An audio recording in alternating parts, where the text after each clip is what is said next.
Record. Shit, we recording right now? We be recording right now. Right now. Well, I got a message from longtime listener Wyatt this morning. Who's Wyatt? I don't care to share how it is that I know him. What does Wyatt have to say? He sent me a little image here. Uh-oh. It's one of those images where it's like two side by side, and the top says what I want versus what I can afford. And the what I want, or the first segment, is a woman looking out a plane window, and in the background is the Eiffel Tower. She's flying over Paris. Oh, okay. So that's the what I want. And then in the what I can afford window is a woman sitting next to a washing machine, looking at the door of the washing machine. So they look very similar in terms of like. So the reason that he sent me this is he was listening to the last episode, and he said thought of Mike's comment about girls on dating apps. Oh, yes. Yeah, I'm kind of having a little bit of that reality as well. I thought that was pretty funny, calling you out.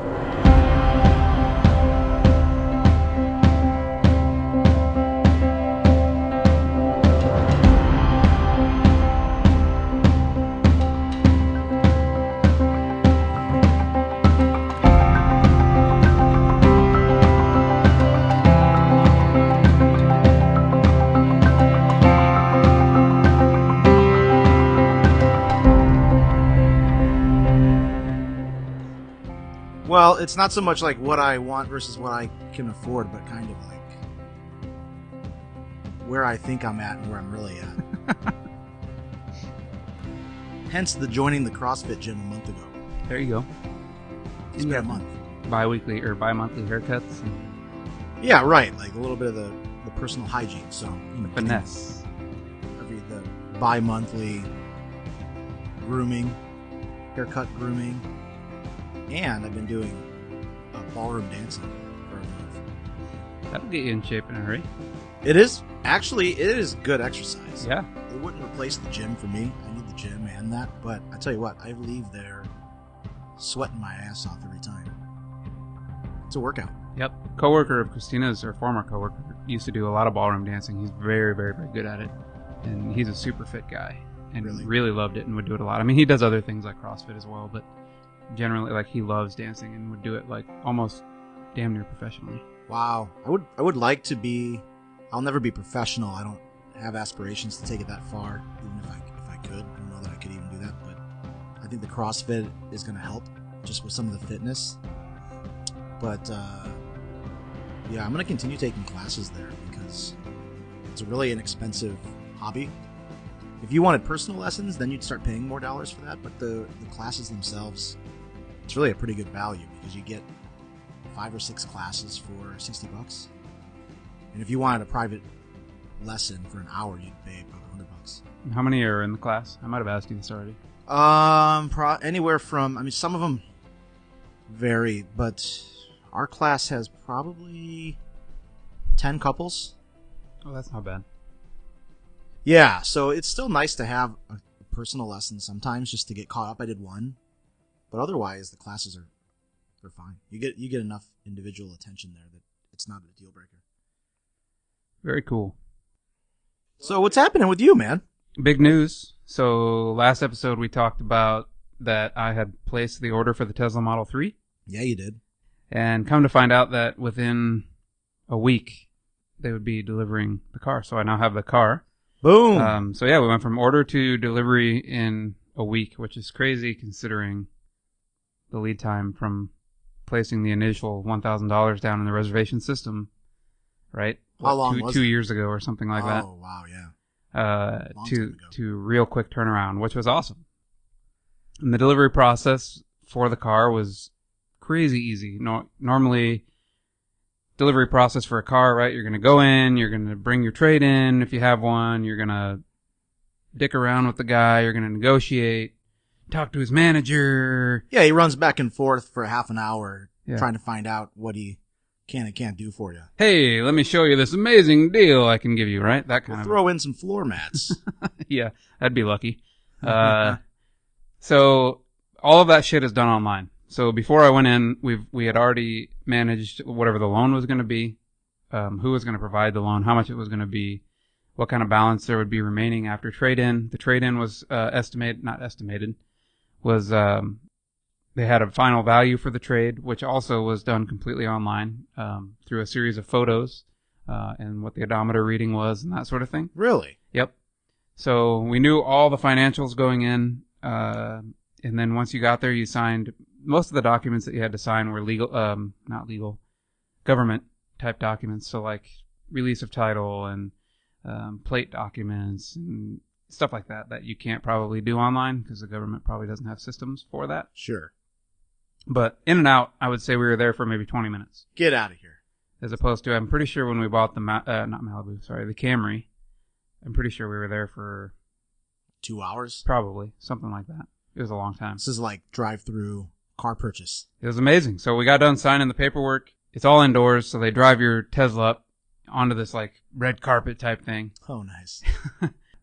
It's all detailed, right? It's all super clean and slick looking, and then they put you in it. They give you a brief overview of some of the systems, enough to kind of get you out the door and driving, and then away you go. Like, it was super, super easy.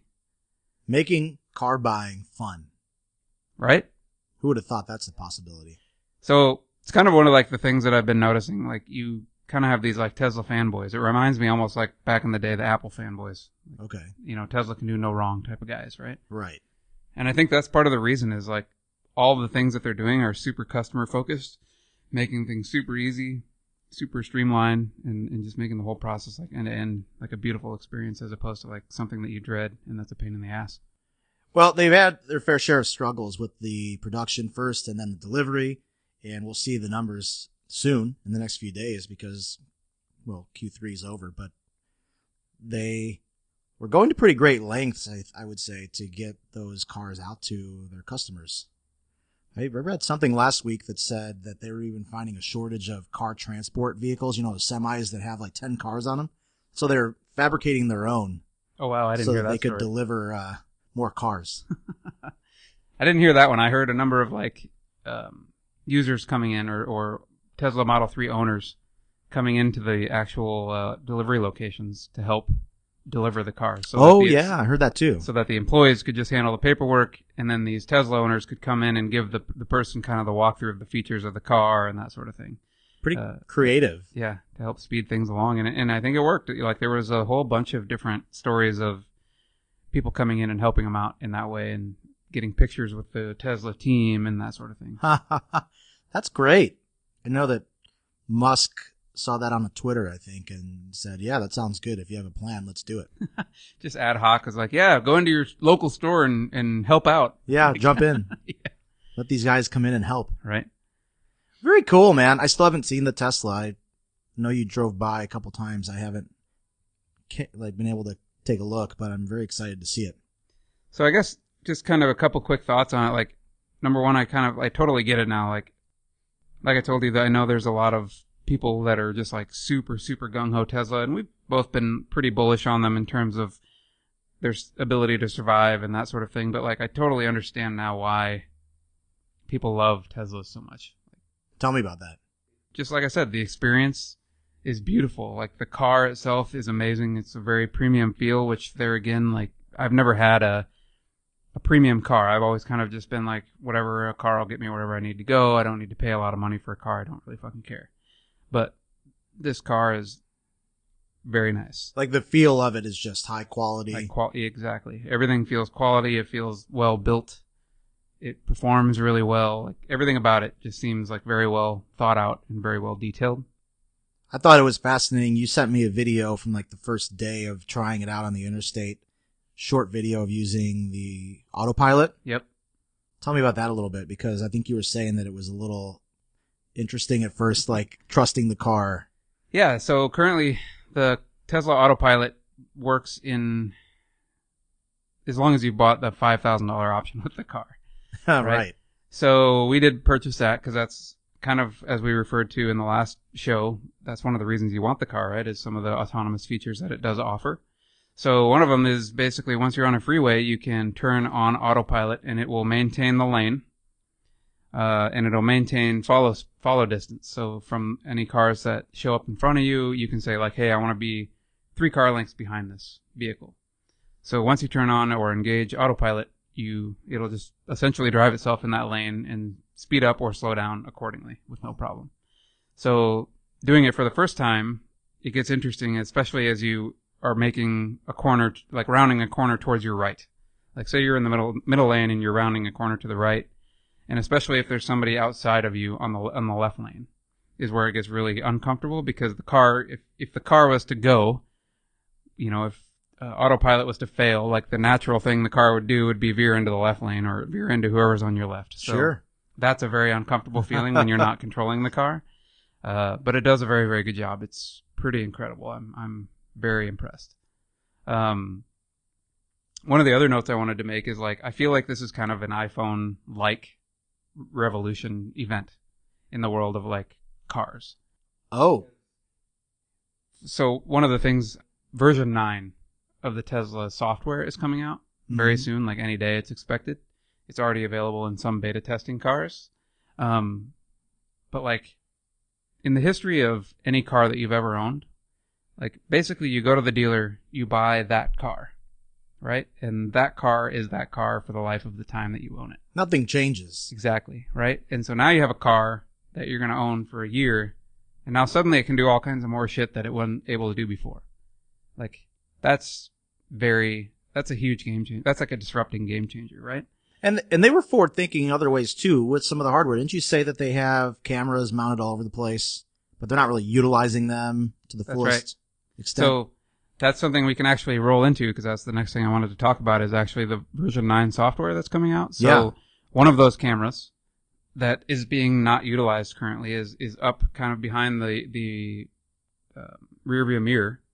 So in the windshield on the other side of the rear view mirror, and it's a dash cam is what it is. So now they're going to enable a built-in dash cam. So anytime the Tesla's driving, it's going to auto-record using that camera.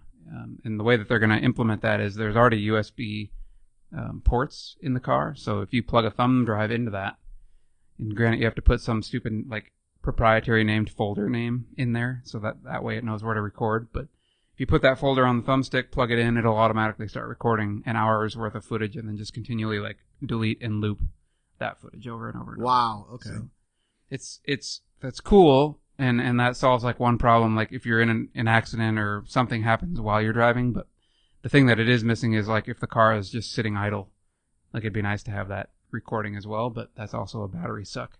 Right. Yeah, I see what you're saying. If somebody came and keyed your car or broke in. Yep.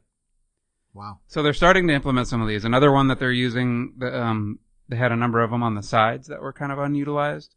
So now with the version 9 software update, they're going to implement blind spot detection. So there's videos now that you can see. So if you've ever seen the Tesla console, it can show you all these cars moving around you. It shows basically a visual diagram of what is on the road in front of you. So if you're driving down a lane and there's somebody directly in front of you, it'll show an icon of a car directly in front of you. Well, now, with blind spot detection, it shows you them on your sides, which is something that it has never done before. So with that technology now also, they can add auto lane changing. So the Tesla can make its own decisions of if it wants to move lanes or not, for whatever reason. So that's another use of kind of cameras that were unused or not used well. I just can't even imagine, though, being in the car behind the wheel and all of a sudden this thing's lane changing and speeding up and slowing down. How different that experience is from any kind of car driving experience. Yep. That's what I'm excited for. And so to add even a little bit onto that, so one of the things they're releasing is called Drive on Nav. And so what that means is if you punch in a location on the nav system, so I'm going to drive to Sunnyvale, California, right? So as long as there's a path that it can navigate, once you're on the freeway, it'll basically navigate itself completely autonomously from freeway entrance to freeway exit. Wow. And it doesn't matter if it has to navigate freeway interchanges, it'll handle that for you because it knows how to handle where it needs to go. So that's another thing that they're going to implement in this particular version. So now you have basically freeway only autonomous driving. And that happens now. You don't need to have. Now, you still have to touch the steering wheel every so often for that to continue to work. That's right. So, yeah, in order to make sure that you're not just abusing it and ignoring it, yeah, basically the way that it works is when you're in autopilot mode, the steering wheel is semi-rigid, but there's a tiny bit of play in it. And so anytime it asks you, you have to like just shake the wheel a little bit in that little play zone, and it'll activate it and make sure it knows that you're paying attention. Somebody got pulled over recently, yesterday or today, for having a laptop mounted on their dashboard. I saw that. I'll have to post that in the show notes or put a link to the video. It's really funny. I actually saw Brad, our boss, watching that today in his office. Yeah, the cop was basically bitching and saying that you couldn't have a laptop open while you were driving, and the guy was like, no, this is, how do I close it? Oh, shit. That's fun. Yeah, you're going to get those abuses. So the difference mainly now between what they have now and the version 9 update is that, it can navigate interchanges and continue to direct you in the direction of whatever your nav tells you you're traveling. So that's one change. The other change is there was no unassisted lane changes before. So you could tell it to change lanes while on autopilot, but it wouldn't do it for you, where now it'll make that determination if it needs to, and it'll switch lanes and go around somebody if it wants to. Wow. Major improvements just by software, over-the-air update. That's the crazy thing. Like it's amazing. So a couple other just real quick notes from the update, because there's a whole bunch of the stuff that's been leaked out now that it's in beta. So it can identify different types of objects. So previously it could only identify cars, and it didn't matter whether it was like a semi-truck or a car or whatever. It didn't matter. They all identified as cars. So now they've got all kinds of different vehicle types. In addition to the vehicle types, it can identify people and shows it as a person, and they can identify bicycles, and they can also show the icon properly for a bicycle. Wow. They've got a real-time energy app, so now you can like see your consumption of energy in real time. That's nothing groundbreaking. Like Priuses and stuff like that have had that forever. There's a calendar integration, which I've not seen a lot of detail on. There's a web browser coming to the actual infotainment screen. And then another Easter egg, they're putting Atari games. Oh, yeah, man. I love the old Atari. So you can play Atari games. Yeah. Yeah, Q-Birds. That's very cool. So yeah, that's the V9 software update. Like I said, it's supposed to drop like any time, like any day. So there again, we were kind of talking about the stock. I don't know if we talked about this on the show or if we were talking about it beforehand, but with the next topic that we're going to talk about, which is the SEC lawsuit, Tesla stock took a nosedive. Yes. And one of the things that hasn't come out yet, but I think will help the stock price, is this version 9 update. I think that'll help, again, boost their stock to go up even further. Well, I've always felt that way. I don't have any Tesla stock directly. I have some probably through some index funds. Yep, that's what I have as well. But, yeah, I was thinking that when the dip happened, it'd be a good time to buy a few shares if I had some cash to throw in there. But yeah, it seems like it's gone back up already just by him being removed from the, not board of directors, what is it? He's no longer the chairman. He's not the board chairman, right? So what we're referring to is recently, if you don't follow the Tesla news like we do, there was an SEC lawsuit against Elon Musk for he tweeted out basically that he had funding secured to take Tesla private. Yeah, he claimed that he had a verbal deal with a Saudi Arabian group that would give him $420 per share. I guess it was $419 a share, but he rounded up $1 because $420 sounded cooler, and he thought that his recently off his weed smoking. Yeah, I thought that would be more of a catchy number. But yeah, like the stock shot way back up today. And I imagine you're right. With 9 coming out, that'll probably even bolster it even further. And the production numbers they're going to announce from Q3. I mean, Q3, they shattered any record that they had before in terms of vehicle production and delivery. Yeah, so they were expected to hit 50,000 vehicles delivered, I believe, in Q3. And by all intents and purposes, it sounds like they've hit that and probably exceeded it. That number was also supposed to be tied to profitability. So that would also be obviously a huge deal to their stock.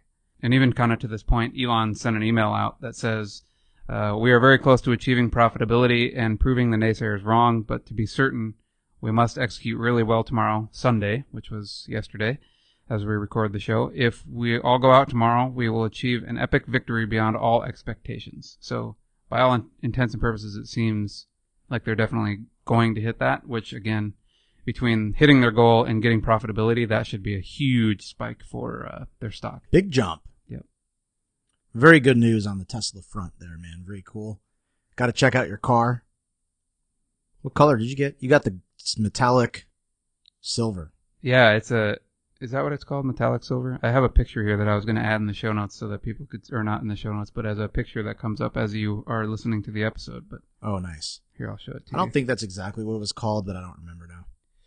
It is a silvery color with I think it does have some metallic in it, but I don't remember what the color name is. Well, you got it. It was one of the colors that they removed from the standard base package. Right. They removed a whole slew of the colors in order to ramp production so that they have less customizability to worry about. But yeah, you still can get it. It's just more expensive now. More cash. Yep. I already paid out enough cash for that damn thing. Yeah, no shit. Right on, man. Well, so you got the Tesla. You've had a busy few weeks. You were also over in Orlando, Florida. Yeah, that's beautiful. Look at that. It's a sharp looking car. Beautiful looking car. I like that metallic car. Well, before we jump over to Orlando, I got one more item. Oh, shit. You did have a few things to talk about today. In addition to my purchase of the Tesla. Uh-oh, what else did you buy? I also got myself the new iPhone XS. Fucking shit. Oh, look at that. iPhone 10. Tennis. Tennis? Tennis. Is that how you say it? Tennis. Tennis. People are calling it the tennis. Tennis Max? It's the 10S. Oh, the tennis. The tennis. That looks like the not Max model. I'm guessing it's this just is the not Max model. However, if you had the iPhone 7S, whatever the gigantic, whatever that name was, I don't remember what it was called. The bigger version of the 7. The 7S. Sure. This screen size is actually larger than the big version of the iPhone 7. Oh, I saw that. And that's primarily because you don't have the touch button, the home button at the bottom anymore. It's really edge to edge screen. Yeah, you don't have like the chin and the forehead, right? Yes. So it's edge, yeah, top to bottom. So super slick. I really, really love it. I'll tell you what, the thing that I've already found that I love the most is the inductive charging. Like that is. Oh, big difference. It's amazing. Like you just, bam, set it down, charging.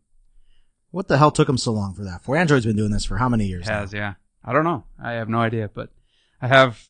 And the other thing is like the Qi chargers are amazing. They're cheap. Like it's a standard. It's not like Apple proprietary bullshit. Oh, get out of here. Really? So like I can buy a Qi charger for like $5 to $10 on Amazon. No problem. It works. Wow. So. Does that charge about the same rate as the plug or faster? It's slower. It's slower? It's slower, but. That's okay. You know, again, if you can just like lay it down somewhere, like just have them everywhere. Like have a little charging pad everywhere you lay it down and you're charging all the time. Like who cares? Put one on my hand There so I you can go. hold it and charge That'd it. be amazing. Slap it on your forehead. What else you like about it? Faster, better, stronger? Yeah. I mean, it's a bigger phone. Like you'll feel the thickness. Oh, that's heavy. And, Is it and stainless it's thicker. steel? What is that?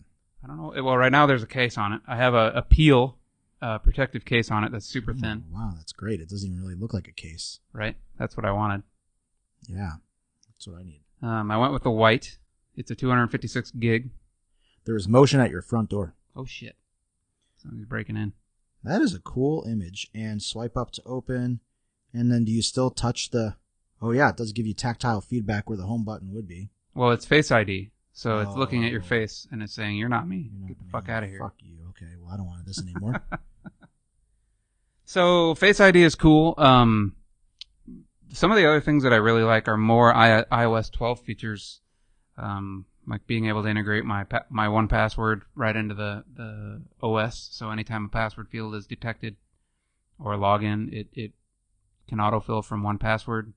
And 1Password also can use Face ID. So like I don't have to touch it or do anything. It Wow. just like unlocks it. That's great. That could be really handy. I don't know if you've noticed, like anytime you have to do two-factor authentication, it now detects that in the message incoming, and there's a little option to like fill that value, whatever comes through in the text message, like automatically. I've not tried it yet. I just installed 12 today. Okay. Yeah, that's a super, especially like as I was setting this one up, because I have to log into everything again, and everything's two-factor, like that was a damn lifesaver.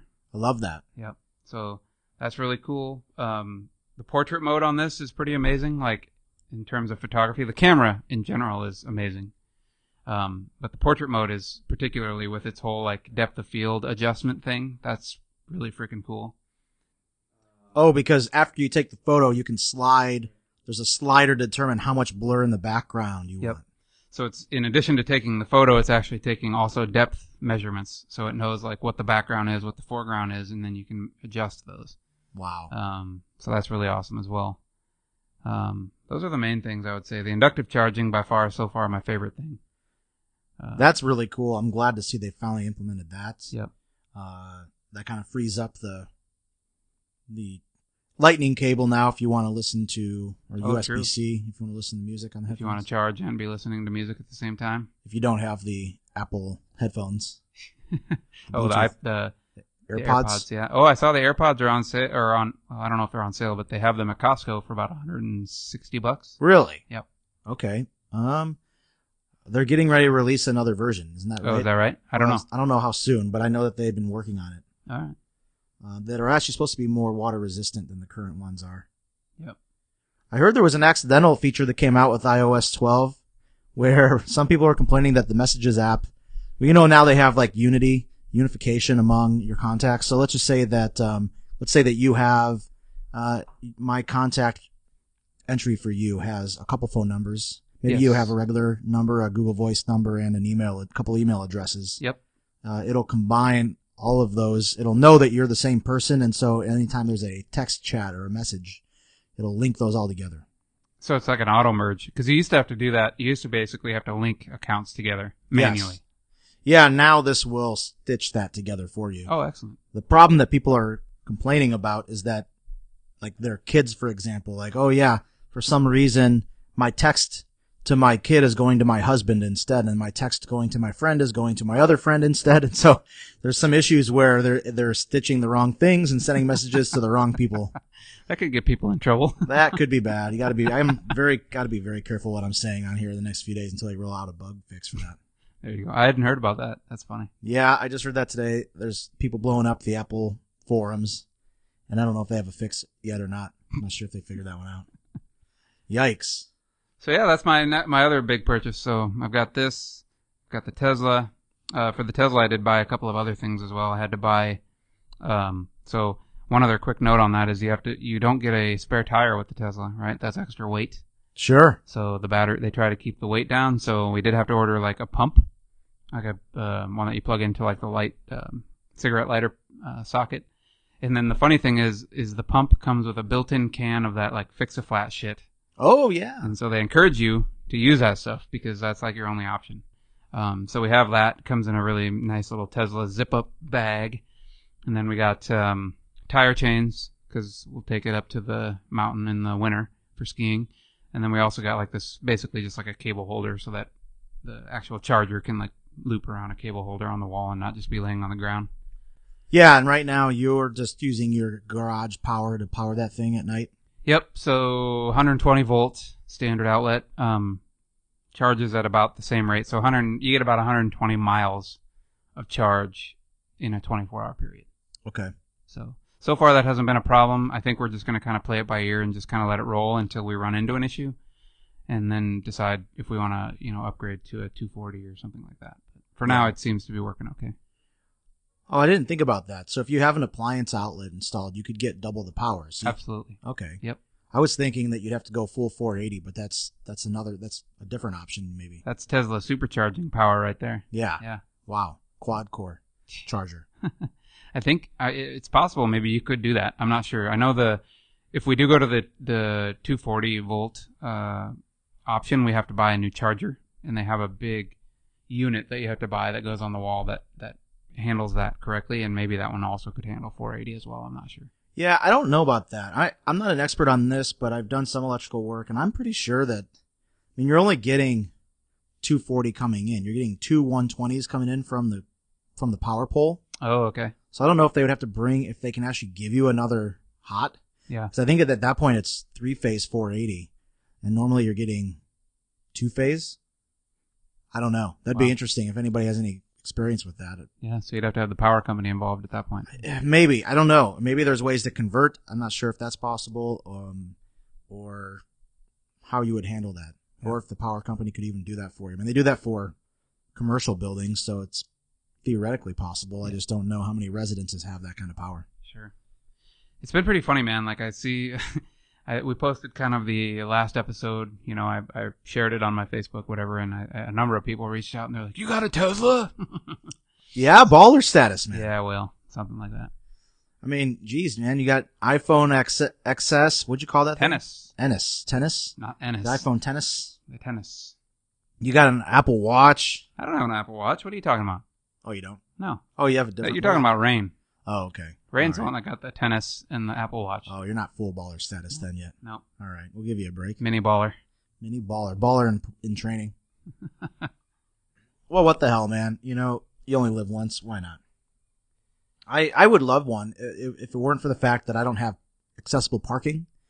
Where I'm at currently, it would be like street parking, and I could do that maybe, but that'd be kind of a pain in the ass, and then I don't know where I'd park it down here. And I would definitely not recommend that. I've seen a number of stories about people leaving them on the street or whatever, and somebody just coming and keying the fuck out of the hood and stuff like that. So just being assholes and being like, "Oh, you got a big fancy car, fuck you." Yeah, I woke up this morning at 3:15 to some assholes around the corner, like in a big fight. I don't know if it was like some college kids that were, it was a boyfriend and a girlfriend that were arguing with each other, and then somebody else got in the middle of it, and they're cussing and screaming at each other, and I hear the cars like zooming around. I don't know. I just don't think I'd like to have the Tesla. Especially not in the U district, yeah. Yeah, not in the neighborhood, not in that hood. So I'm okay for now, but I got to check it out. It's just a beautiful car. Everything I've seen about it, I love it, and especially like we've talked before, if they do implement some of those autonomous features, and you could have that thing kind of drive around and park and shit, I think that'd just be so cool. I think if they implement that, we're gonna have to take another San Francisco road trip. Oh yeah, man. I don't have to engage turbo mode. It'll already be on, man. Mad Max mode. Did you hear about that? Oh, is that the new Easter egg they're putting in this one? It's not an Easter egg. It's basically the aggressiveness at which it will change lanes. Oh, how aggressive. So there's like, you know, whatever, the lowest end of the scale and the upper end of the scale is Mad Max mode. Like that's what they labeled it. So it'll be like those crazy assholes on the interstate that are like switching 4 lanes back and forth just to get cutting in real quickly. Oh, I like that. Of course you do. I would like that very much. I just need to have a setting on there to tell it to go into HOV mode when I'm driving by myself. There you go. Yeah. If we could do that. You should get HOV status anyway. You're an electric car. Yeah, I mean, that should qualify. It does in some states, actually, you know. Really? I think in Denver they had, on I-25, it used to be one time that it was HOV for 2 or more persons, but then also electric vehicles. Well, I think we've talked about this in previous episodes. Like, I feel like we're approaching a point where they should eliminate HOV as being an occupancy thing and make it that it's an autonomous thing, right? Autonomous drive lane. Yeah, exactly. Because eventually the autonomous cars are just going to be able to follow each other like a bunch of computerized gizmos and just fly down the road because there's nobody coming in or out, or, you know, it knows how to handle it. They're communicating with each other. They know what's happening, what's coming up ahead, Yep. and you could be packing a lot more density onto that lane. Exactly, right? And they could be going at a high rate of speed because they're going to handle everything perfectly. 100 miles an hour. Yep. Why not? Yep. They analyze the road conditions at an absurd rate. I can't remember exactly. Do you know the number on that? But it was something like hundreds of thousands or maybe even 1 million times, like in a second. It was ridiculous. Maybe in some respect. I know Elon was talking to, I think it was in Joe Rogan, because I think Joe Rogan was concerned about ice, right? Yeah. And they started to talk about it on the podcast, and Elon was basically saying that the car, I think, evaluates road conditions like 1,000 times a second. Okay, maybe that's it. I mean, it's still impressive. You think about, I might not even see something in a second. Yep. And this thing's already looked at it 1,000 times. And that was his argument, right? He's like, you might notice that you're slipping on black ice after 2 seconds. Yeah. Or, you know, the car's evaluated that road now 2,000 times. Yeah. Yeah. It's already adjusted accordingly Yep. and everything else. Yep. Crazy. Very excited. I'm very excited, man. I've unfortunately I picked the car up like 2 days before I had to go on vacation or on a work trip, so I didn't get a lot of chance to drive it. But so far so good, and definitely love it, and really happy with the purchase. So. Well, very cool. Come pick me up sometime, and we'll go for a spin. Maybe get some barbecue or something like that. I'm down with that. Boom. You can contact me at Kyle P. Johnson. You can contact the show at CoffeeCodeCast, or you can use the hashtag Ask3C. You can email the show at coffeecodecast@gmail.com. The website is coffeecodecast.com, and you can find us on SoundCloud, Stitcher, Google Play Music, iTunes, TuneIn Radio. Seriously, reach out to us on Twitter, Facebook. Let us know you're listening. Wow, that's a lot of places to reach out. Shout out to our buddy. Who was our buddy that reached out to us? Wyatt, thanks for reaching out. Top of the podcast. Yeah, buddy. Great to hear from you there. All right, and we'll talk to you soon.